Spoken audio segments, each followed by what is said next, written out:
नमस्कार। प्रश्नकाल के नए एपिसोड में आपका स्वागत है। मैं हूं प्रतिबिंब शर्मा।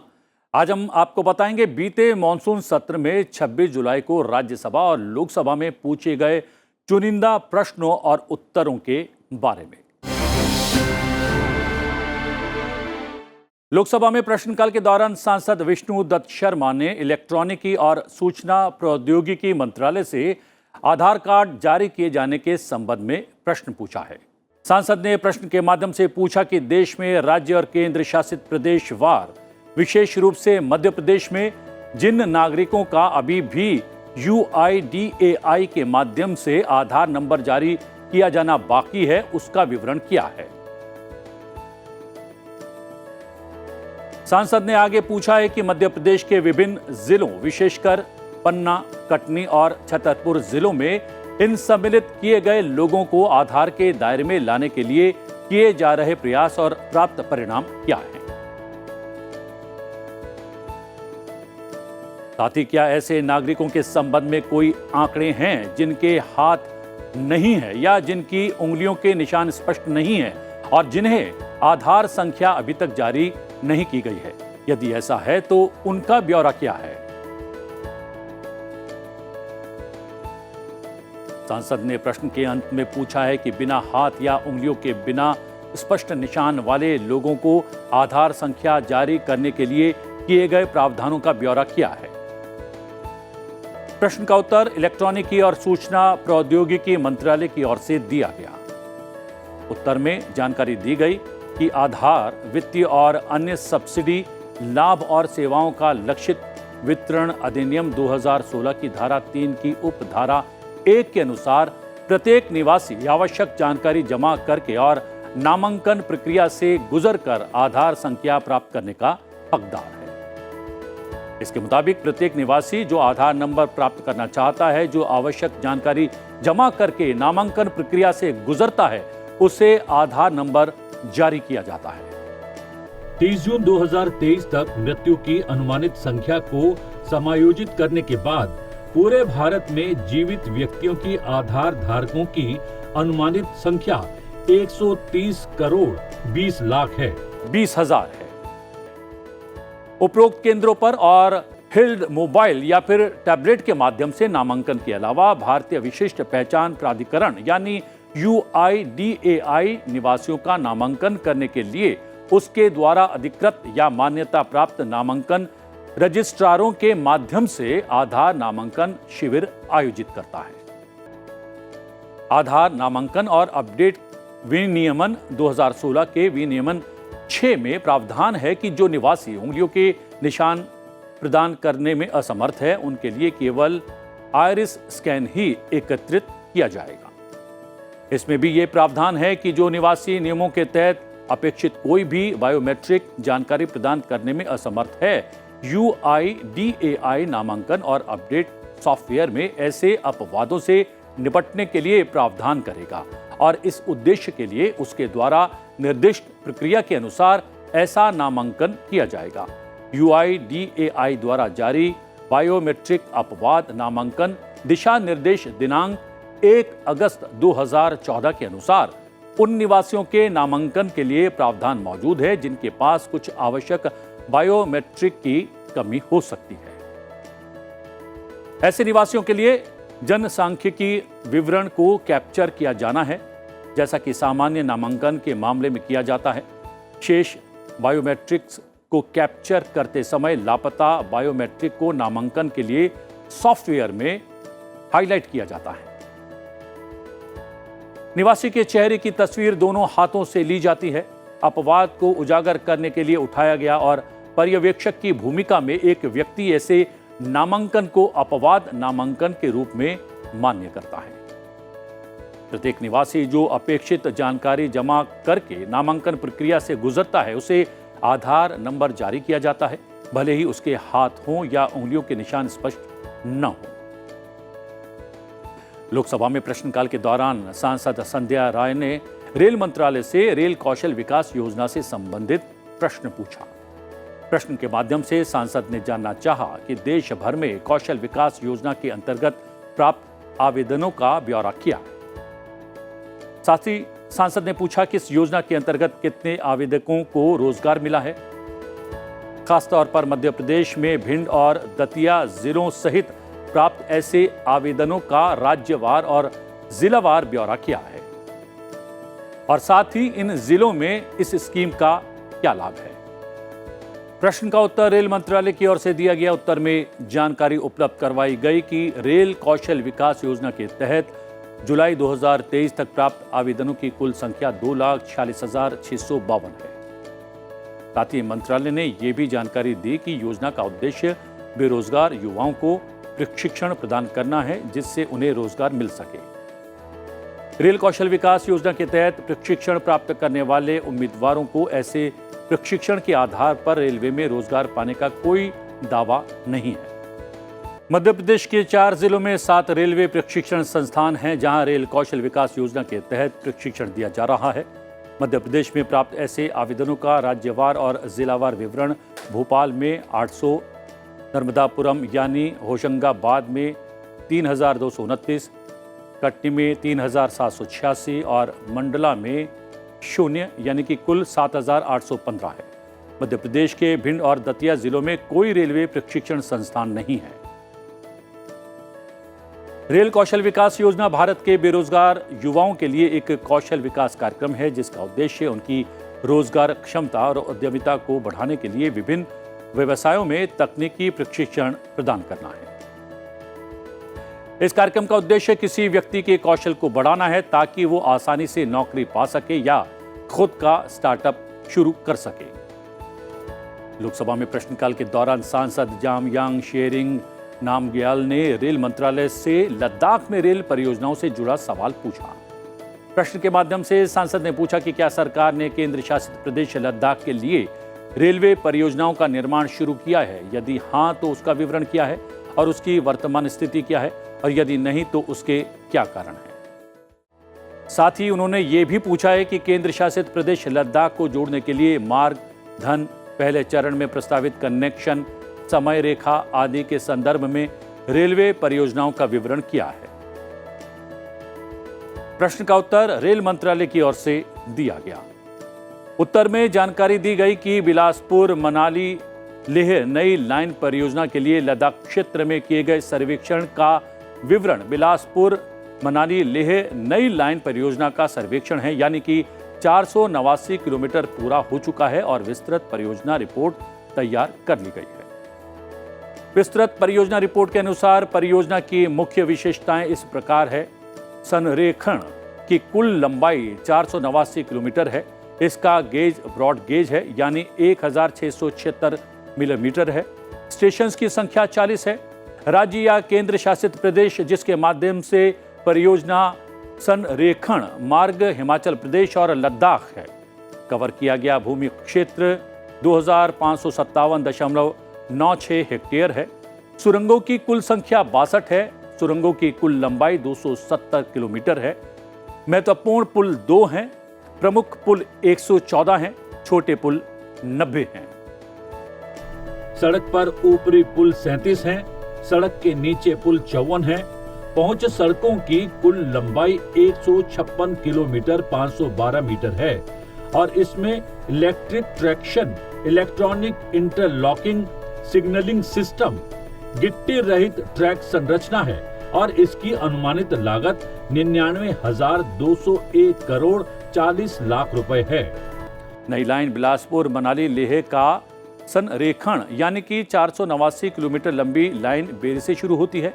सुंदरनगर, मंडी, मनाली, सिरसू, दारचा, केलोंग, सरचू, पांग, रुमत्से, उपशी, खारू जैसे प्रमुख शहरों से होकर गुजरती है और लेह टर्मिनस पर समाप्त होती है। हिमाचल प्रदेश और लद्दाख के महत्वपूर्ण शहरों को जोड़ती है। प्रश्न के उत्तर में मंत्रालय की ओर से उन रेल परियोजनाओं की भी जानकारी दी गई जिन्हें फिलहाल आगे नहीं बढ़ाया जा रहा है, जैसे कि श्रीनगर कारगिल लेह नई लाइन परियोजना का विवरण। ये रेल लाइन परियोजना 480 किलोमीटर लंबी थी और नई रेल लाइन साल 2016-17 में बनाई गई थी। सर्वेक्षण रिपोर्ट के अनुसार परियोजना की अनुमानित लागत 55,896 करोड़ थी। हालांकि कम ट्रैफिक अनुमान के कारण परियोजना को आगे नहीं बढ़ाया जा सका। इसी प्रकार पठानकोट लेह नई लाइन परियोजना का 664 किलोमीटर जो लंबी थी और नई रेल लाइन साल 2017-18 में बनाई गई थी। सर्वेक्षण रिपोर्ट के अनुसार परियोजना की अनुमानित लागत 70,308 करोड़ थी। हालांकि कम ट्रैफिक अनुमान के कारण परियोजना को आगे नहीं बढ़ाया जा सका। राज्यसभा की बात करें तो राज्यसभा में प्रश्नकाल के दौरान पूछे गए सवालों और जवाबों की बात की जाए तो सांसद डोला सेन ने इलेक्ट्रॉनिकी और सूचना प्रौद्योगिकी की मंत्रालय से डिजिटल हेल्थ केयर ऐप से संबंधित सवाल पूछा। प्रश्न के माध्यम से सांसद ने पूछा कि क्या सरकार के पास वर्तमान में देश में चल रहे डिजिटल हेल्थ केयर ऐप्स के संबंध में कोई डेटा है? यदि हाँ तो उसका ब्यौरा क्या है? यदि नहीं तो उसके क्या कारण है? साथ ही ये भी पूछा कि क्या सरकार ने ऐसे ऐप्स की प्रामाणिकता का विश्लेषण किया है? यदि हाँ तो तत्संबंधी ब्यौरा क्या है? यदि नहीं तो उसके क्या कारण है? प्रश्न का उत्तर इलेक्ट्रॉनिकी और सूचना प्रौद्योगिकी मंत्रालय की ओर से दिया गया। उत्तर में सबसे पहले सांसद को जानकारी दी गई कि इलेक्ट्रॉनिक्स और आईटी मंत्रालय देश में चल रहे डिजिटल हेल्थ केयर ऐप्स का डेटाबेस नहीं रखता है। साथ ही जवाब में यह बताया गया कि स्वास्थ्य और परिवार कल्याण मंत्रालय ने सूचित किया है कि Ayushman Bharat digital mission launch किया गया है, जिसका उद्देश्य देश के एकीकृत डिजिटल स्वास्थ्य बुनियादी ढांचे का समर्थन करने और नागरिकों के लिए अनुदैर्ध्य इलेक्ट्रॉनिकी स्वास्थ्य रिकॉर्ड बनाने के लिए आवश्यक रीढ़ विकसित करना है।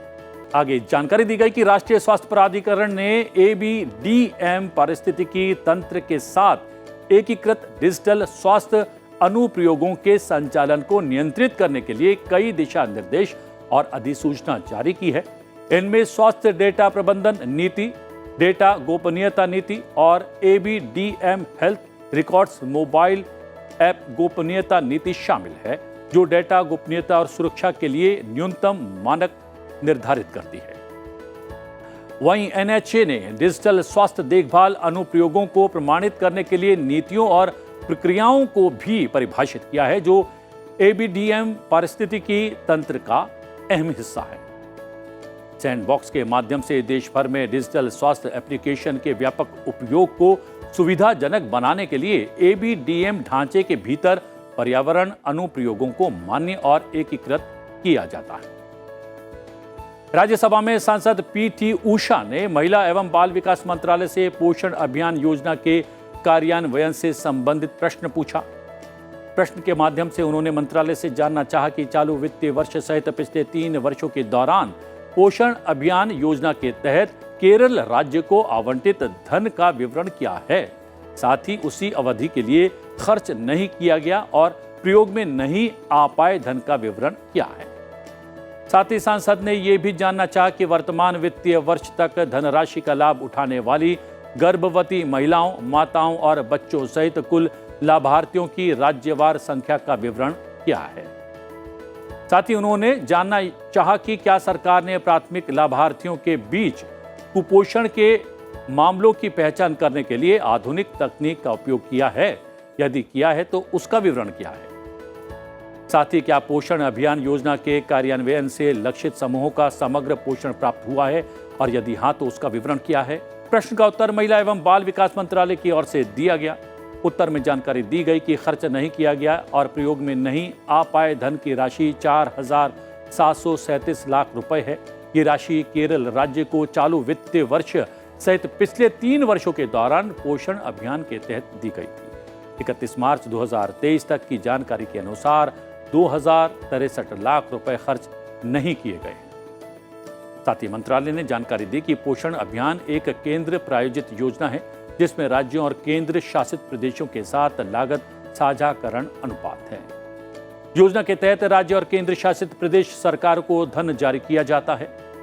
देश में वर्तमान में पोषण ट्रैकर एप्लीकेशन पर पंजीकृत गर्भवती महिलाओं, स्तनपान कराने वाली माताओं और 6 साल से कम उम्र के बच्चों सहित लाभार्थियों की कुल संख्या की अगर बात की जाए तो 6 महीने तक 40,87,881 है।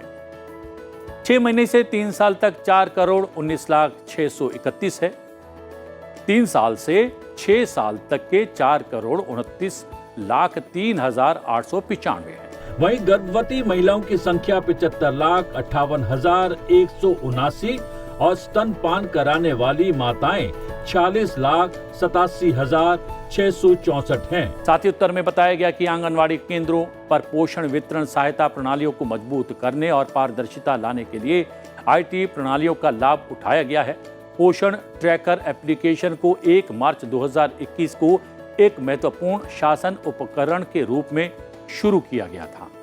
पोषण ट्रैकर परिभाषित संकेतकों पर सभी आंगनवाड़ी केंद्रों, आंगनवाड़ी कार्यकर्ताओं और लाभार्थियों की निगरानी और ट्रैकिंग की सुविधा प्रदान करता है। बच्चों में बौनेपन, कमजोरी, कम वजन की व्यापकता की गतिशील पहचान के लिए पोषण ट्रैकर के तहत प्रौद्योगिकी का लाभ उठाया जा रहा है। इसके अलावा पोषण अभियान के तहत पहली बार एक डिजिटल क्रांति की शुरुआत हुई जब आंगनवाड़ी केंद्र मोबाइल उपकरणों से लैस थे। मोबाइल एप्लीकेशन ने आंगनवाड़ी कार्यकर्ताओं द्वारा उपयोग किए जाने वाले भौतिक रजिस्टरों के डिजिटलीकरण और स्वचालन की भी सुविधा प्रदान की है, जो उनके काम की गुणवत्ता में सुधार करने में मदद करता है। लगभग 13,96,000 आंगनवाड़ी केंद्रों ने ICT एप्लीकेशन का उपयोग शुरू कर दिया है। इसके अलावा लगभग 10.11 करोड़ लाभार्थी पोषण ट्रैकर के तहत पंजीकृत हैं और 94% आधार सत्यापित हैं। गर्भवती महिलाओं और स्तनपान कराने वाली माताओं के लिए राज्य के भीतर और बाहर एक आंगनवाड़ी केंद्र से दूसरे आंगनवाड़ी केंद्र और लाभार्थी की एक श्रेणी से दूसरी श्रेणी में प्रवासन की सुविधा भी पोषण ट्रैकर पर उपलब्ध है। सेवा वितरण की अंतिम मील ट्रैकिंग सुनिश्चित करने के लिए लाभार्थियों को THR की डिलीवरी करने के लिए SMS अलर्ट शुरू किया गया है। साथ ही चिंताओं को दर्ज करने के लिए नवंबर 2022 में संचालित एक पोषण हेल्पलाइन 14408 भी उपलब्ध करवाई गई है। हेल्पलाइन के माध्यम से एक लाभार्थी मिशन पोषण 2.0 के तहत दी जाने वाली सेवाओं के बारे में चिंता व्यक्त कर सकता है। हेल्पलाइन पहचाने गए कुपोषित बच्चों के लिए सेवाओं में अंतराल की निगरानी की सुविधा प्रदान करती है। 5 वर्ष से कम उम्र के कम वजन वाले कुपोषित और गंभीर रूप से कुपोषित बच्चों की अनुमानित संख्या स्वास्थ्य और परिवार कल्याण मंत्रालय द्वारा आयोजित राष्ट्रीय परिवार स्वास्थ्य सर्वेक्षण के तहत प्राप्त की जाती है। NFHS 5 की हालिया रिपोर्ट के अनुसार NFHS 4 की तुलना में 5 साल से कम उम्र के बच्चों के पोषण संकेतकों में सुधार हुआ है। स्टंटिंग 38.4% से घटकर 35.5% हो गई है। वेस्टिंग 21.0% से घटकर 19.3% हो गई है और कम वजन के मामले भी 35.8% से घटकर 32.1% हो गए हैं। मिशन पोषण 2.0 के लिए पोषण ट्रैकर ICT एप्लीकेशन में दर्ज आंकड़ों के अनुसार जून के महीने में ही देश में करीब 7 करोड़ बच्चों का वजन मापा गया, जिनमें से 7% SAM और 19% कम वजन के थे, जो NFHS के संकेतक से काफी कम है। सरकार ने कुपोषण के मुद्दे को उच्च प्राथमिकता दी है और इसके समाधान के लिए गंभीर प्रयास कर रही है। आंगनवाड़ी सेवाओं, किशोरियों के लिए योजना और पोषण अभियान के तहत पूरक पोषण कार्यक्रम के प्रयासों को पुनर्जीवित किया गया है और सक्षम आंगनवाड़ी और पोषण 2.0 के रूप में परिवर्तित किया गया है। लक्ष्य समूह के बीच समग्र पोषण प्राप्त करने के लिए मिशन शिशु और छोटे बच्चों को दूध पिलाने की प्रथाओं इस पर ध्यान केंद्रित करती है। स्तनपान और पूरक पोषण सहित मातृ एवं किशोर पोषण पर ध्यान केंद्रित करता है। कुपोषित बच्चों या गंभीर तीव्र कुपोषण, मध्यम तीव्र कुपोषण वाले बच्चों के उपचार पर ध्यान केंद्रित करता है। आयुष पद्धतियों को बढ़ावा देने पर ध्यान केंद्रित करता है। राज्यसभा में प्रश्नकाल के दौरान सांसद डॉक्टर शांतनु सेन ने वस्त्र मंत्रालय से बंद पड़े वस्त्र पार्कों के पुनरुद्धार से जुड़ा हुआ प्रश्न पूछा। उन्होंने प्रश्न के माध्यम से पूछा कि क्या सरकार इंटीग्रेटेड टेक्सटाइल पार्क योजना पर CAG की ऑडिट रिपोर्ट के निष्कर्षों और टिप्पणियों से अवगत है। यदि हाँ तो तत्संबंधी ब्यौरा किया है।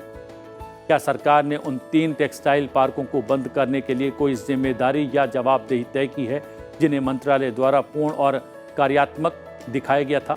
यदि हाँ तो तत्संबंधी विवरण और संबंधित अधिकारियों या प्राधिकारियों के विरुद्ध की गई या किए जाने वाली कार्रवाई पर कोई विचार है? क्या सरकार ने बंद पड़े टेक्सटाइल पार्कों को पुनर्जीवित करने या उनमें निवेशित सार्वजनिक निधि की वसूली के लिए कोई कदम या उपाय किए हैं? प्रश्न का उत्तर वस्त्र मंत्रालय की ओर से दिया गया। उत्तर में जानकारी उपलब्ध करवाई गई कि हाँ, ऐसा किया जा रहा है। नियंत्रक एवं महालेखा परीक्षक ने योजना के कामकाज की जांच की और वर्ष 2023 की अपनी रिपोर्ट 2 जारी की, जिसमें एकीकृत टेक्सटाइल पार्क योजना के अनुपालन ऑडिट के परिणाम शामिल थे। रिपोर्ट में योजना की प्लानिंग, कार्यान्वयन और निगरानी और मूल्यांकन से संबंधित टिप्पणियां शामिल हैं। रिपोर्ट जारी होने के बाद सरकार ने टेक्सटाइल पार्कों के परियोजन प्रबंधन सलाहकारों और विशेष प्रयोजन वाहनों को नोटिस जारी करने सहित कई बड़े कदम उठाए हैं। पुनर्प्राप्ति प्रक्रिया की शुरुआत किसी पार्क को रद्द करने के बाद या अन्यथा परियोजना अनुमोदन समिति में उचित प्रक्रिया के बाद की जा सकती है। ये लंबी चलने वाली एक प्रक्रिया है।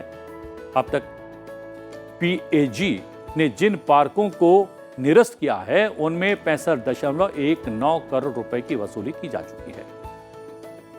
राज्यसभा में सांसद तिरुचि शिवा ने शिक्षा मंत्रालय से सर्व शिक्षा अभियान के तहत विद्यालयों का उन्नयन किए जाने से संबंधित प्रश्न पूछा। उन्होंने जानना चाहा कि पिछले 3 वर्षों में प्रत्येक वर्ष के दौरान सर्व शिक्षा अभियान के तहत अपग्रेड किए गए प्राथमिक, माध्यमिक और उच्चतर माध्यमिक विद्यालयों की राज्य और केंद्र शासित प्रदेशवार संख्या क्या है। साथ ही प्राथमिक स्तर पर SC, ST और OBC लड़कियों की नवीनतम स्कूल नामांकन दर और उन राज्यों का विवरण जिन्होंने उक्त अवधि के दौरान इस संबंध में महत्वपूर्ण प्रगति की है। सांसद ने माध्यमिक स्तर पर लड़कियों की स्कूल नामांकन रद्द की वर्तमान स्थिति का विवरण भी प्रश्न के माध्यम से पूछा। प्रश्न के उत्तर में मंत्रालय की ओर से जानकारी उपलब्ध करवाई गई। पिछले 3 वर्षों के दौरान समग्र शिक्षा के तहत नए और अपग्रेड किए गए प्राथमिक, माध्यमिक और उच्च माध्यमिक स्कूलों की संख्या का राज्य और केंद्र शासित प्रदेशवार संख्या 147 है, जो कि स्वीकृत की जा चुकी है। वहीं उच्च प्राथमिक या अपग्रेड स्कूल 274 हैं, जिन्हें स्वीकृति मिली है। नए स्कूल या अपग्रेड सेकेंडरी स्कूल 185 हैं। नए स्कूल या अपग्रेड स्कूल सीनियर सेकेंडरी 174 हैं, जिन्हें स्वीकृति मिल चुकी है। और नए स्कूल या अपग्रेड अतिरिक्त स्ट्रीम 977 हैं, जिन्हें स्वीकृति मिल चुकी है। वर्ष 2019-20, 2020-21 और 2021-22 के दौरान प्राथमिक स्तर पर SC, ST, OBC लड़कियों के नामांकन की संख्या और प्रतिशत से संबंधित डेटा 5,84,34,954 है। 5,84,91,640 और 5,83,24,595। इस अवधि के दौरान जिन राज्यों और केंद्र शासित प्रदेशों ने सभी श्रेणियों में महत्वपूर्ण प्रगति की है वो हैं गुजरात और हिमाचल प्रदेश, अंडमान और निकोबार द्वीप समूह, गोवा और लद्दाख, पंजाब, तेलंगाना और आंध्र प्रदेश। देश में माध्यमिक स्तर पर लड़कियों की सकल नामांकन दर 45 है। प्रश्नकाल के आज के एपिसोड में बस इतना ही। मुझे दीजिए आज्ञा, लेकिन देखते रहिए संसद टीवी। नमस्कार।